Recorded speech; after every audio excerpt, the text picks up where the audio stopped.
अब जो हम बात करने जा रहे हैं उनमें हम बात करेंगे समाजशास्त्री रॉल्फ डॉरेंडेव साहब का। रॉल्फ डॉरेंडेव साहब जो है उनका जन्म 1928 में हुआ। जर्मनी में पैदा हुए समाजशास्त्री रॉल्फ डॉरेंडेव साहब आजकल ब्रिटेन में लंदन स्कूल ऑफ इकोनॉमिक्स संस्थान के निदेशक हैं। वे यूरोपीय आर्थिक सामुदायिक कमिश्नर भी रहे हैं। डॉरेंडेव साहब का प्रमुख योगदान वर्ग सिद्धांत, वर्ग संघर्ष और भूमिका सिद्धांत के क्षेत्र में है। उन्होंने वर्ग संघर्ष के संबंध में कार्ल मार्क्स से भिन्न मत प्रकट किया, जहां पारंपरिक मार्क्सवाद उत्पादन के साधनों पर स्वामित्व रखने वालों और मजदूरों के लिए काम करने वालों के बीच विभेद करता है, वहाँ डॉरेंडेव साहब वर्ग संघर्ष के लिए प्रमुख रूप से सरकारी दफ्तरों, निगमों जैसे संगठनों में सत्ता में अंतर को उत्तरदायी कारक मानते हैं। डॉरेंडेव साहब का मानना है कि सत्ता में असमानता अपरिहार्य है, फिर भी इसकी जातियों पर कुछ सीमा तक नागरिकों के राजनीतिक अधिकारों द्वारा अंकुश लगाया जा सकता है।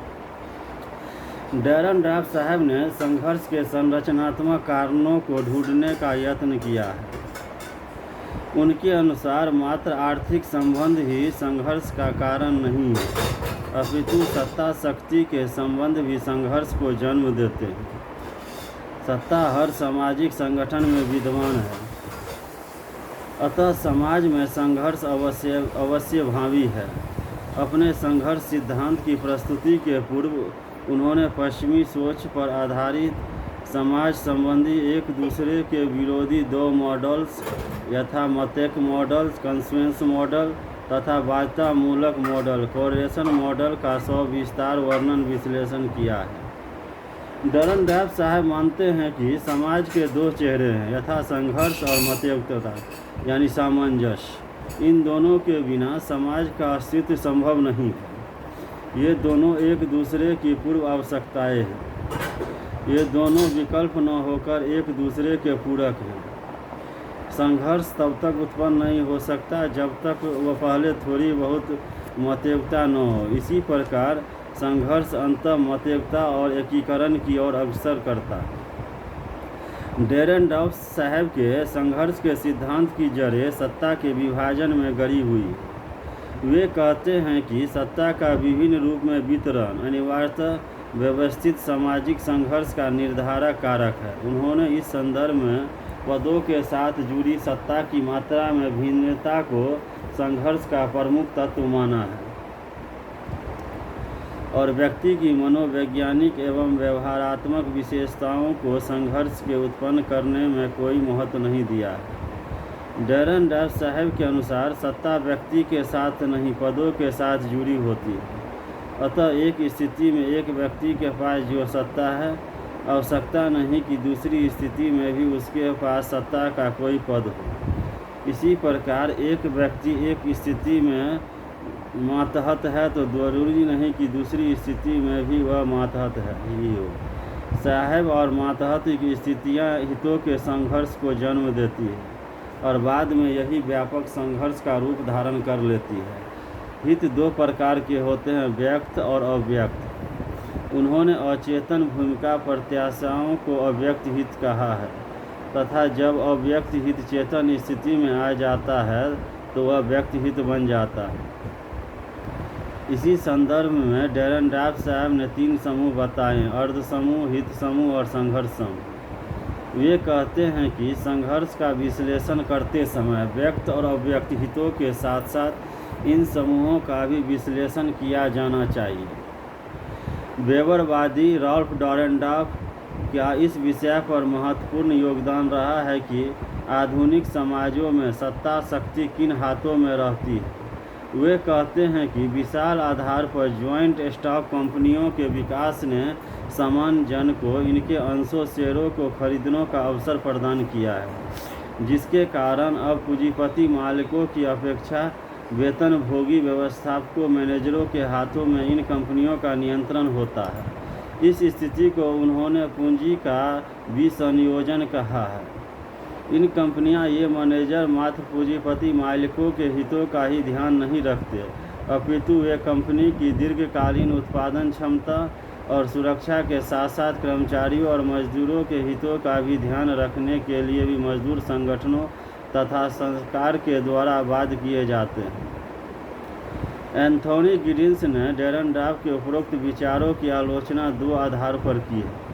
प्रथम, यह सही है कि संयुक्त पूंजी निगमों ज्वाइंट स्टॉक कंपनी के विकास ने स्वामित्व के आधार के दायरे को बढ़ाया है।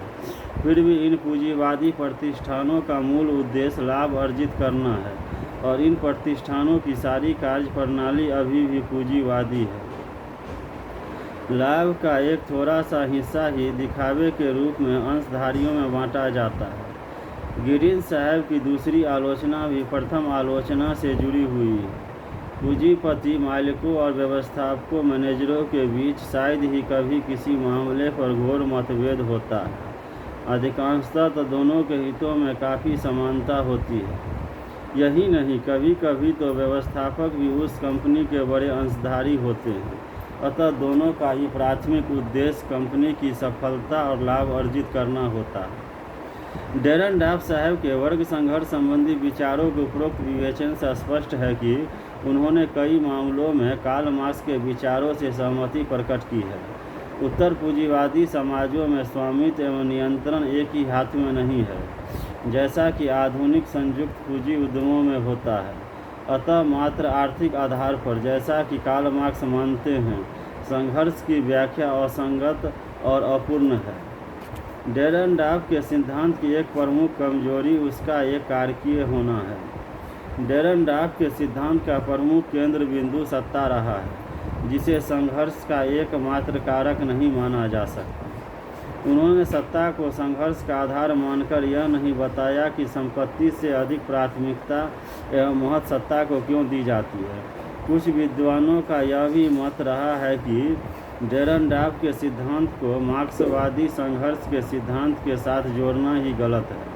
उनके सिद्धांत में मार्क्सवादी परिप्रेक्ष्य की अपेक्षा संरचनात्मक प्रकार्यात्मक सिद्धांत के महत्व अधिक है। प्रणालियों, पदों तथा भूमिकाओं जैसे तत्वों पर जो डैरेन डाफ के सिद्धांत में जोड़ दिया गया है, वह उन्हें संरचनात्मक प्रकार्यात्मक सिद्धांत के साथ जोड़ता है। उनकी प्रमुख पुस्तकें का जो वर्णन है वह निम्न प्रकार है। पहला है class and class conflict in industrial society, जो 1959 में आया। कन्फ्लिक्ट आफ्टर क्लास, जो 1967 में आया। Society and democracy in Germany, जो 1967 में आया। Essay in the theory of society, जो 1968 में आया।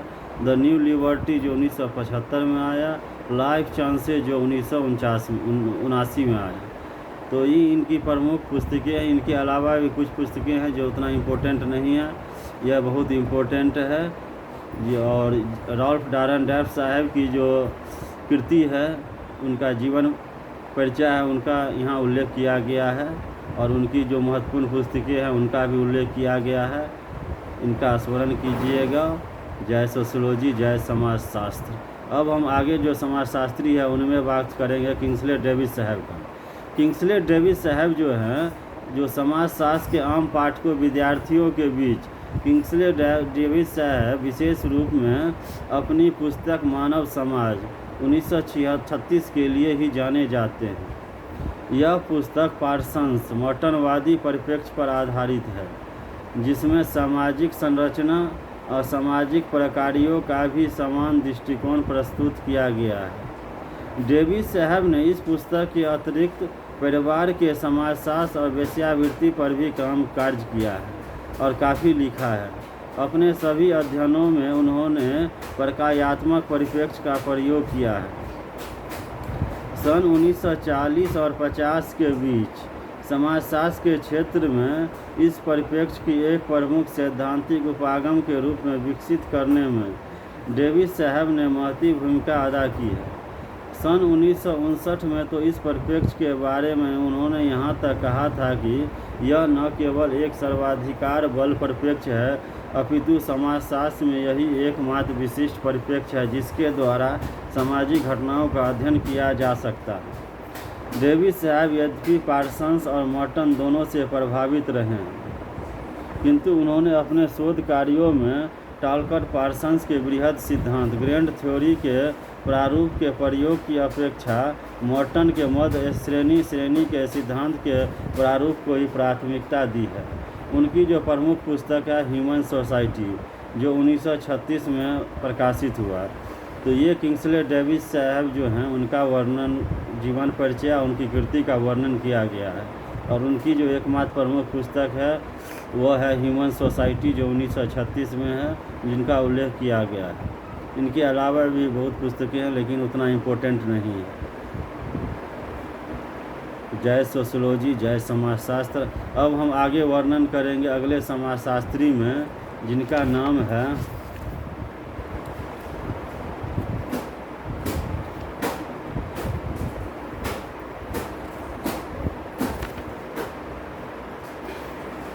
रेन डेकार्ते साहब का। रेन डेकार्ते साहब का जन्म 1556 और मृत्यु 1650 में हुआ। आधुनिक पश्चिमी दर्शन के प्रस्तावकों में इमानुएल कांत और डेविड ह्यूम के साथ रेन डेकार्ते साहब का नाम भी सुप्रसिद्ध है। दर्शन के अतिरिक्त डेकार्ते साहब ने गणित शास्त्र और यांत्रिकी के विज्ञान में भी भारी योगदान किया है। डेकार्ते साहब प्रमुखतः अपनी दो कृतियों विधि संबंधी प्रवचन डिस्कोर्स ऑन मेथड और चिंतन मेडिटेशन के द्वारा जाने जाते हैं। इन ग्रंथों में उन्होंने व्यवस्थित संदेह की विधि का प्रयोग किया है, ताकि किन्हीं संदेह रहित आधारों पर पहुंचकर कुछ निश्चित ज्ञान प्राप्त किया जा सके। डेकार्ते साहब के लिए यह विख्यात है कि उन्होंने यह खोज की है कि संदेह करने या सोचने की क्रिया में इस बात को छोड़कर कि उनका स्वयं का अस्तित्व है, वे वास्तव में हर एक घटना वस्तु के बारे में संदेह प्रकट कर सकते हैं। फिर भी इस प्रक्रिया के द्वारा जिस अस्तित्व की स्थापना की जाएगी वह उसका शारीरिक भौतिक अस्तित्व न होकर एक चिंतनशील वस्तु के रूप में स्वयं का अस्तित्व होगा। डेकार्ते साहब ने अपने स्थानिक अस्तित्व द्वारा परिभाषित भौतिक शरीरों के अस्तित्व में अपने विश्वास को बनाए रखने हेतु ईश्वर के अस्तित्व के साक्ष्य की भी आवश्यकता बताई। एक और विश्व का यह तात्विक दृष्टिकोण कि यह ढेर सारे भौतिक पदार्थों से बना हुआ है, तथा दूसरी ओर यह कि यह विचारों द्वारा परिभाषित आत्मा या मन से निर्मित है, इसे द्वैतवाद कहते हैं। स्वयं डेकार्ते और बाद के मन में द्वैतवादी दार्शनिकों को मन और शरीर, जिससे कि मानव व्यक्ति का निर्माण होता है, के विशिष्ट संबंधों को ठीक प्रकार से स्पष्ट करने में बड़ी कठिनाई का अनुभव हुआ। शरीर मन संबंधी द्वैतवाद का प्रभाव समकालीन सामाजिक विज्ञानों पर भी विद्यमान है। उदाहरणतः मैक्स वेबर का व्यवहार और अर्थपूर्ण क्रिया में अंतर, मानव और उसकी पारिस्थितिकी संबंधी मुद्दों के समाधान में समाजशास्त्र की संदिग्ध असफलता इस द्वैतवादी को ही विरासत है। उनकी जो प्रमुख कृतियाँ हैं उनमें पहला है डिस्कोर्स ऑन मेथड, दूसरा है मेडिटेशन। यह दोनों पुस्तक जो है रेन डेकार्ते साहब का इम्पोर्टेंट है। इनके अलावा भी कुछ पुस्तकें हैं जिनका वर्णन नहीं किया गया है क्योंकि उतना इम्पोर्टेंट नहीं है। तो यह रेन डेकार्ते साहब का जीवन वृत्त और जीवन परिचय का वर्णन किया गया है और उनकी पुस्तक जो इम्पोर्टेंट है उनका उल्लेख किया गया है। जय सोशियोलॉजी, जय समाजशास्त्र। अब हम अगले समाजशास्त्री में वर्णन करेंगे, उनका नाम है एम डगलस साहब। एम डगलस साहब का जन्म 1921 में हुआ। एम डगलस साहब एक ब्रितानी समाजशास्त्री मानवशास्त्री थे जिन्होंने सन 1949 से 50 और 1953 के बीच बेल्जियन कांगो जायरे में शोध कार्य किया। डगलस साहब ने कई विविध विषयों जैसे प्रदूषण 1966, जादू और टोनागिरी 1970, संस्थापक स्वरूप 1986, सामाजिक अर्थ 1973 से 75 और उपभोक्ता व्यवहार ईसरवुड के साथ 1978 पर लिखा है। इनकी कृतियों को बांधने वाला मूल विचार यह रहा है कि समूह किस प्रकार संकट और अनिश्चितता के प्रति अपनी प्रतिक्रिया प्रकट करते हैं। उनके बौद्धिक विकास पर इवांस प्रिचार्ज के एजेंडे लोगों में जादू टोनागिरी के शोध कार्य की छाप देखी जा सकती है। उदारनाथ, पवित्रता और संकट 1966 नामक अपनी कृति में डगलस साहब ने बताया कि किस प्रकार प्रदूषण संबंधी धारणाएं अनिश्चितता और संकट की स्थिति में सामाजिक व्यवस्था को बनाए रखती है तथा सामाजिक अस्थायित्व के एक रूपक के रूप में मानवीय शरीर कार्य करता रहता है। डगलस साहब ने सामाजिक संबंधों के एक सिद्धांत को भी विकसित किया है जो ग्रिड समूह विभाजन के नाम से जाना जाता है। समूह परिवर्तन से तात्पर्य सामाजिक इकाइयों के साथ सामूहिक लगाव की ताकत से है। ग्रिड से तात्पर्य व्यक्तियों पर सामाजिक बाध्यताओं से है जो प्रदत्त परिस्थिति का परिणाम होता है। डगलस साहब ने उपभोग के उपयोगितावादी सिद्धांत की भी जमकर आलोचना की है। उनकी जो प्रमुख पुस्तकें हैं उनमें पहला हो गया द लेले ऑफ द कसाई जो 1963 में प्रकाशित हुआ। दूसरा हो गया प्यूरिटी एंड डेंजर जो 1966 में प्रकाशित हुआ। तीसरा हो गया विचक्राफ्ट कन्फेशन एंड एक्यूसेशन जो 1970 में प्रकाशित हुआ। चौथा हो गया नेचुरल सिम्बल्स एक्सप्लोरेशन इन कॉस्मोलॉजी जो 1970 में प्रकाशित हुआ। Rules and meaning the anthropology of everyday life जो 1973 में प्रकाशित हुआ। इम्प्लिक्ट मीनिंग एसे इन एंथ्रोपोलॉजी जो 1975 में प्रकाशित हुआ। कल्चर वाइज जो 1978 में प्रकाशित हुआ। The world of goods towards an anthropology of confusion with Isherwood जो 1978 में प्रकाशित हुआ। इवांस प्रिचार्ड जो 1980 में प्रकाशित हुआ।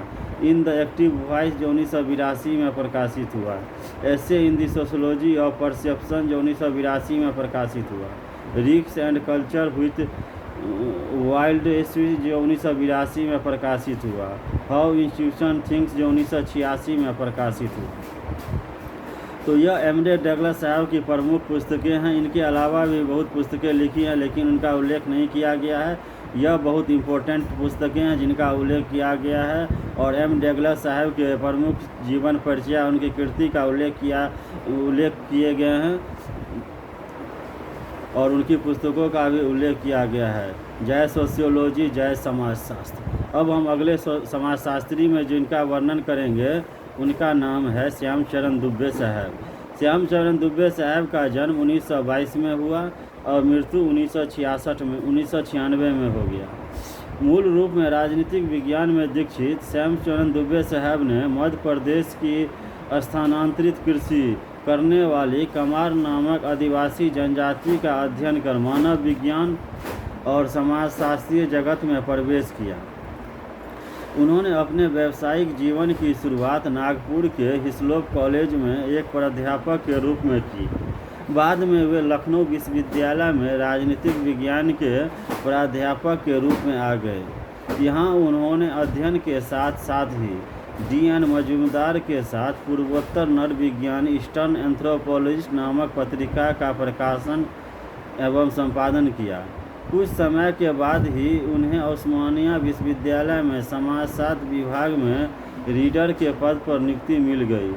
यहीं से उनके शोध अध्ययनों, लेखन तथा गौरवपूर्ण जीवन की वास्तविक यात्रा का शुभारंभ हुआ। उस्मानिया विश्वविद्यालय के बाद वे सागर विश्वविद्यालय में मानव शास्त्र के आचार्य प्रोफेसर रहे। दुबे साहब ने कुछ समय तक एंथ्रोपोलॉजिकल सर्वे ऑफ इंडिया और national institute of community development में भी कार्य किया है। दुबे साहब कई सिरहत सम्मानों की प्रवर समितियों तथा अंतर्राष्ट्रीय प्रतिष्ठित संस्थाओं के पदों पर आसीन रहे। उन्होंने Indian institute of advance study Shimla 1972 से 77 के निदेशक, जम्मू विश्वविद्यालय के कुलपति 1978 से 80, ICSSR के नेशनल फेलो 1980 से 83 के अतिरिक्त यूनेस्को और संयुक्त राष्ट्र संघ की कई संस्थाओं के गौरवपूर्ण पदों को सुशोभित किया है।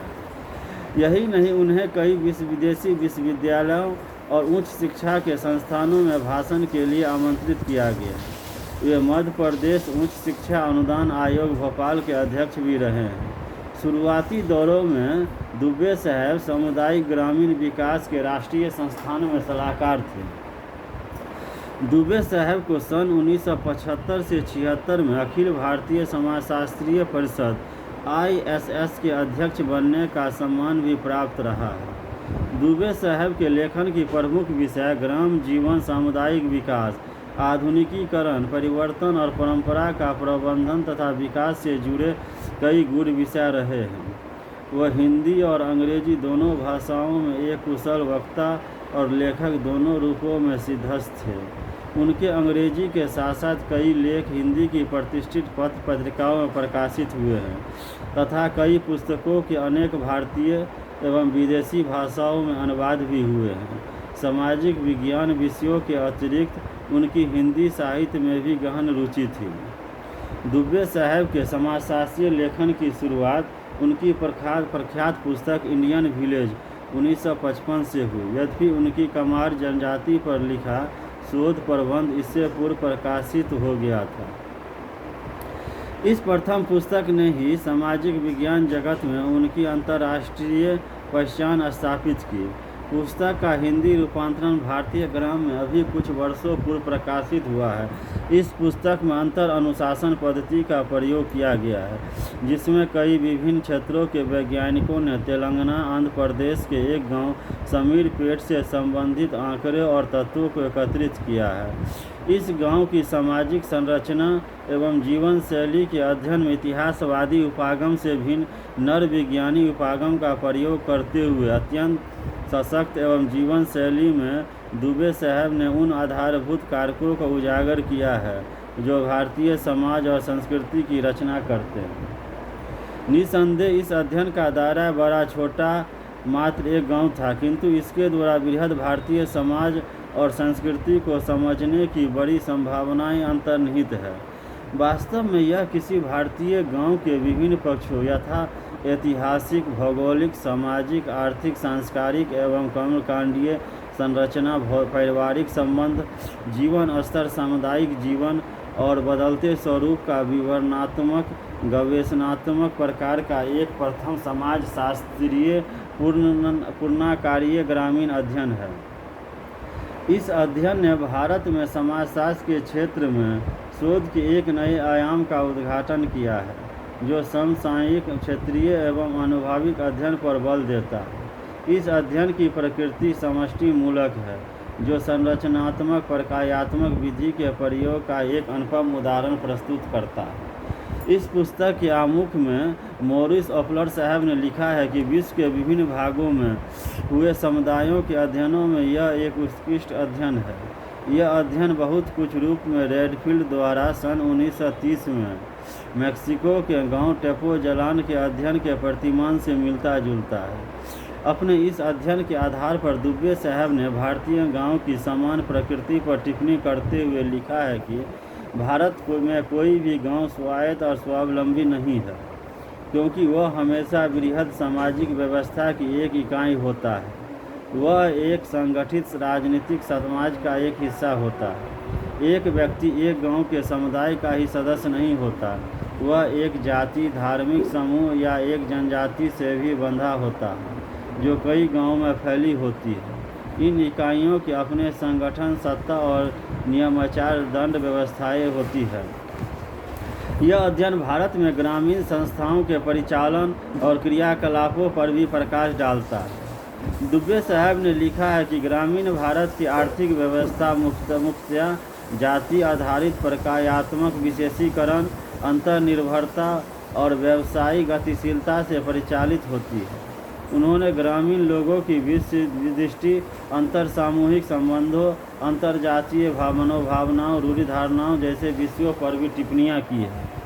यही नहीं, दुबे साहब ने जीवन चक्र की 3 प्रमुख अवस्थाओं यथा बाल्यावस्था, वृद्धावस्था और वृद्धावस्था से जुड़े महत्वपूर्ण विषयों का भी इसमें सूक्ष्म विश्लेषण किया है। भारत में गाँवों में धर्म के प्रतिमान विशेषतया हिंदू धर्म की संस्थाओं का विवेचन करते हुए दुबे साहब लिखते हैं कि शास्त्रीय पौराणिक हिंदू धर्म के जो तत्व समस्त भारत में फैले हुए हैं, वे प्रादेशिक और क्षेत्रीय हिंदू धार्मिक विश्वासों और प्रथाओं से घुल मिल गए हैं। इस आधार पर भारत के गाँव में 3 प्रमुख प्रकार के धार्मिक पर्व, त्यौहार और उत्सव मनाए जाते हैं। पहला पारिवारिक संस्कार, दूसरा गांव के त्यौहार और तीसरा जाति के उत्सव। मुसलमानों के अपने पारिवारिक और सामुदायिक त्यौहार होते हैं और गांव में हिंदू और मुसलमान एक दूसरे के त्योहारों में आपस में मिलते जुलते और शिरकत भी करते देखे गए हैं। इस अध्ययन के बाद दुबे साहब ने सरकार द्वारा परिवर्तित सामुदायिक विकास योजनाओं के भारतीय ग्रामों पर पड़ने वाले प्रभावों का गैर सरकारी स्तर पर मूल्यांकन कर भारत के बदलते हुए गांव 1958 नामक पुस्तक लिखी। यह अध्ययन पश्चिमी उत्तर प्रदेश के राजपूत और त्यागी नामक 2 गांवों में किए गए उनके क्षेत्र कार्य पर आधारित है। इस अध्ययन में उन्होंने सामुदायिक विकास में मानव तत्व की महत्ता उसकी मुख्य भूमिका को रेखांकित किया है। इसके साथ ही इसमें योजनाओं के फलस्वरूप उत्पन्न हुए सामाजिक परिवर्तन तथा तत्वजनित समस्याओं का विश्लेषण किया गया है। इस पुस्तक के प्रकाशन के बाद दुबे साहब को भारत और अन्यंत्र नियोजित परिवर्तन और विकास का एक विशेषज्ञ माना जाने लगा। ग्रामीण भारत संबंधी इन 2 प्रारंभिक पुस्तकों के अतिरिक्त दुबे साहब जाति पदक्रम, कास्ट रैंकिंग, प्रभु जाति, ग्रामीण नेतृत्व, ग्रामीण भारत में परिवर्तन की प्रवृत्तियां, संस्कृति और आधुनिक विकास, आधुनिकीकरण, अपसंस्कृति, भारतीय युवा संस्कृति, विद्यार्थी असंतोष जैसे अनेक समाजशास्त्रीय विषयों और देश की ज्वलन समस्याओं पर हिंदी और अंग्रेजी में ढेर सारे लेख और पुस्तकें लिखी हैं। जाति पदक्रम संबंधी अपने एक लेख 1995 में दुबे साहब ने लिखा है कि सांस्कारिक पवित्रता और पवित्रता की धारणा जाति पदक्रम के बुनियादी सिद्धांत है। रोजमर्रा के धार्मिक कर्मकांड, भोजन संबंधी निषेध, पेशों का संस्करण तथा जीवन चक्र संबंधी संस्कारों के नियम, आचारों और प्रथाओं का पालन आदि समाज में जाति पदक्रम को निश्चित करते हैं। दुबे साहब ने विशेष रूप में इस बिंदु को रेखांकित किया कि गांव में जाति पदक्रम का मुख्य मापदंड सांस्कारिक है, न कि आर्थिक। प्रभु जाति, जो कि गांव के अध्ययन में M.N. श्रीनिवास की एक प्रमुख अवधारणा रही है, इस पर टिप्पणी करते हुए दुबे साहब ने प्रभु जाति संबंधी श्रीनिवास के विचारों से अपनी असहमति प्रकट करते हुए कहा है कि राजनीतिक शक्ति संपूर्ण जाति में निहित नहीं होती है, अपितु यह शक्ति जाति के कुछ लोगों में केंद्रित होती है। प्रत्येक गांव में कुछ ऐसे प्रबल व्यक्ति होते हैं जिनकी गांव में के संचालन में निर्णायक भूमिका होती है। ये व्यक्ति ही गांव की राजनीतिक गतिविधियों को संचालित करने, झगड़ों को निपटाने, युवाओं का मार्गदर्शन करने, गांव में तीज त्यौहार संबंधी उत्सवों को मनाने और गांव में संगठन बनाए रखने में मुख्य भूमिका अदा करते हैं। भारतीय युवाओं और विद्यार्थियों के असंतोष और विक्षोभ से भरी तत्कालीन प्रवृत्तियों का विश्लेषण करते हुए दुबे साहब ने आकाशवाणी 1972 पर दिए गए अपने एक भाषण में कहा है कि संपूर्ण भारतीय युवाओं को एक समरूप वर्ग में रखना सही नहीं है। इनके कई वर्गों हैं। पृष्ठभूमि, संस्कार और उनकी अभिवृत्तियों के आधार पर दुबे साहब ने भारतीय युवाओं की 4 प्रमुख उपसंस्कृतियाँ बताई है। पहला, हिप्पियों का भारतीय संस्करण। दूसरा, पश्चिम परक और अलगावग्रस्त परिवारों से आए युवा। तीसरा, समाज के निम्न तबके और मध्यम वर्ग के युवा। और चौथा, प्रथम पीढ़ी के शिक्षित युवाओं का एक ऐसा वर्ग जिनके माता पिता को उच्च शिक्षा प्राप्त करने का सौभाग्य हासिल नहीं हो पाया। इसी प्रकार विश्वविद्यालय के अशांत युवाओं की प्रवृत्तियों पर टिप्पणी करते हुए उन्होंने यह मत व्यक्त किया है कि हमारे यहाँ की विद्यालय व्यवस्था में कई खामियाँ हैं। यह व्यवस्था विद्यार्थियों को विश्वविद्यालयों की ज़रूरतों के अनुसार गढ़ने में असफल रही है। यही नहीं, विश्वविद्यालयों ने भी नए आने वाले विद्यार्थियों की ज़रूरतों पर कोई ध्यान नहीं दिया है। इसी कारण कुछ विद्यार्थी गैर शैक्षणिक पर्यावरण की चकाचौंध से प्रभावित होकर भटक जाते हैं। वे आधुनिक, अपरिवर्तनीय और निष्फल विश्वविद्यालय व्यवस्था में ऐसा कुछ नहीं कर पाते जो उन्हें प्रेरित और प्रोत्साहित कर सके। इनमें से कुछ विद्यार्थी उदासीन होकर निष्क्रिय हो जाते हैं। कुछ एक विद्यार्थी ऐसे होते हैं जो इस बीमार व्यवस्था के प्रति अपनी नाराज़गी जाहिर करते हैं। ऐसे विद्यार्थियों का एक वर्ग खुले रूप में विद्रोह और अवज्ञा प्रकट करता है। अत्यंत अल्प संख्या में असंगठित विद्यार्थियों का एक वर्ग अपनी असहमति प्रकट करते हुए विद्रोह का नेतृत्व करता है। जैसा ऊपर लिखा गया है कि आधुनिकीकरण दुबे के लेखन का एक अन्य प्रमुख विषय रहा है। इसे परिभाषित करते हुए उन्होंने लिखा है कि यह मूलतः एक प्रक्रिया, एक गति या बहाव है जो परंपरागत या अर्ध परंपरागत व्यवस्था से एक विशेष प्रकार की अपेक्षित प्रौद्योगिकी और इससे जुड़ी हुई सामाजिक संरचना, मूल अनुस्थापन, प्रेरणाओं और मानदंडों की ओर चलता है। उन्होंने आधुनिकता की अग्रगामित विशेषताएं या कसौटियां बताई है। परानुभूति, मानसिक गतिशीलता, उच्च सहभागिता, स्पष्ट लक्ष्य, हितों का समन्वय, संस्थागत राजनीतिक प्रतिस्पर्धा, अर्जन, अभिप्रेरणा, तार्किक आधार पर लक्ष्य एवं साधनों का आकलन, धर्म, कार्य, बचत और जोखिम उठाने के प्रति नवीन दृष्टि, परिवर्तन की वांछनीयता, संभावना में विश्वास, सामाजिक, आर्थिक और राजनीतिक अनुशासन, उच्च स्तरीय प्रौद्योगिकी, उच्च स्तरीय जटिल संस्थाई और विशाल स्तर पर शिक्षा आदि परंपरा और आधुनिकीकरण के संदर्भ में ही दुबे साहब ने मैकीमेरियट के परंपरा के द्विभाजन, लघु एवं महत् परंपरा को अस्वीकार कर उसके स्थान पर भारत में कार्यशील 6 प्रमुख परंपराओं का उल्लेख किया है। ये परंपराएं हैं शास्त्रीय पौराणिक परंपरा, उभरती हुई राष्ट्रीय परंपरा, प्रादेशिक परंपरा, स्थानीय परंपरा, पश्चिमी परंपरा, स्थानीय उप सांस्कृतिक परंपरा। अपनी बाद की कृतियों में दुबे साहब ने आधुनिकीकरण की समस्याओं पर प्रकाश डालते हुए इसका विश्लेषण सामाजिक विचारना, सामाजिक संरचना और शक्ति संबंधों के संदर्भ में किया है।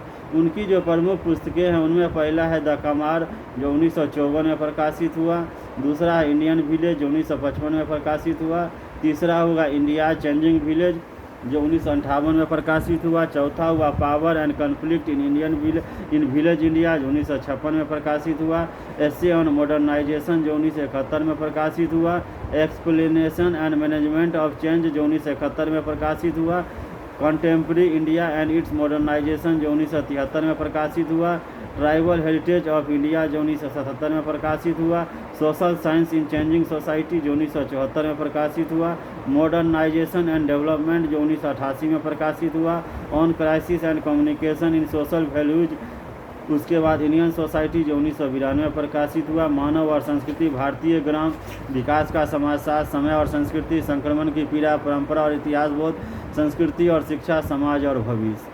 तो ये उनकी कुछ प्रमुख पुस्तकें का उल्लेख किए हैं और उनकी श्यामचंद्र दुबे साहब की जीवन वृत्ति और उनकी जीवन का परिचय का उल्लेख किया गया है। जय सोशियोलॉजी, जय समाजशास्त्र।